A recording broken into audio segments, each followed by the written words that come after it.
Let's bring in the Shadow Communications Minister Melissa McIntosh, who joins us live. The eSafety Commissioner has written to you offering to give you and your office a briefing on the reforms that she is undertaking. Have you taken her up on that offer?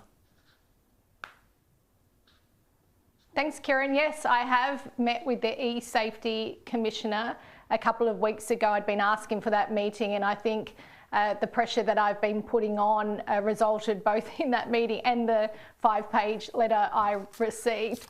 But I still stand my ground on this, calling for an investigation into the powers that the eSafety Commissioner has. She said in her letter to me and reminded me that the Coalition established the eSafety Commissioner, but that was 10 years ago.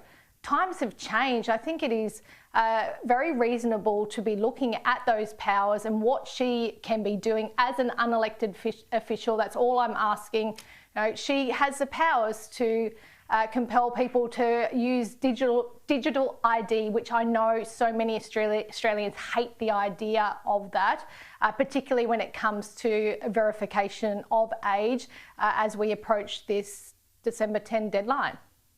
She said to you that in that letter as well, which I've read this morning, she's written to you saying, I've tried to answer all of your concerns. The eSafety Commissioner basically overseeing the government's implementation of reforms like the social media ban and other internet controls. But she says her decisions are reviewable. In her letter to you, she says they're reviewable by the Administrative Review Tribunal, the Federal Court of Australia and the Commonwealth Ombudsman. Why is that not sufficient? Well, these are other government bureaucracies.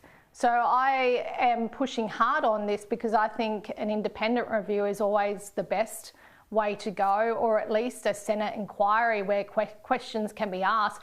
We want to ensure that any restrictions placed on Australians are in the best interests of children only. When people, adults, are compelled to use digital ID to verify their age, that's where people start having a problem. And right now, the eSafety Commissioner has extraordinary powers should she want to execute those.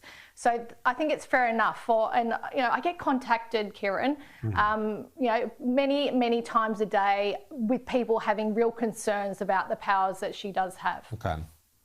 Do you accept, though, that there'd be many families and parents who want you on board with the reforms on the social media ban and not to give a sense that you may be backing away from that? It's my job as an opposition to hold the government to account, and we want children to be safe online. I have had concerns for some time now, and I've said it over and over again that this ban is even going to work. We are a couple of weeks out from December 10 when kids can no longer go online, and we still don't know which platforms are in or out. And we're waiting for the eSafety Commissioner to tell Australians. We have an ad campaign that has been launched by the government that is really, in my mind, really weak and doesn't do much. It's just a glossy advertising campaign. And I know through speaking to parents, I do share their concerns. I've spoken to parents who have lost their children to social media harm, and they said they didn't have confidence in the government that they were letting Australian children, families and schools know that this was coming. It has to be about the interests of children and keeping them Do you still safe. support the ban? And the government's been doing a lot of swatting around. I want the children of Australia to be safe. It was our policy going into the election. I can't all of a sudden say we just don't want that to happen now. That would be an odd position to have. But I do have questions around whether it is going to work when there's still so many questions to be answered, and we still don't know whether platforms are in or out. With your questioning of the eSafety Commissioner, you keep saying that she's unelected, but a statutory body like that, they are independent of government. They're meant to be unelected. Do you accept that? But she has an extraordinary amount of power for an unelected official. The Australian public didn't vote for her powers for what she can and can't control over their lives.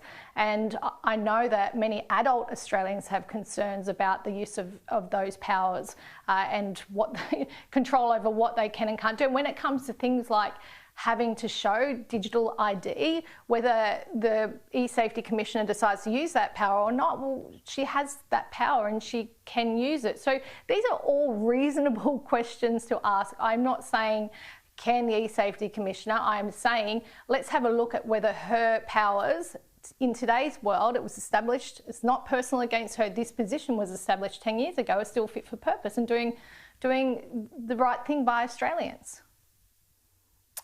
Shadow Communications Minister Melissa McIntosh, great to chat as always. Thank you. Appreciate that.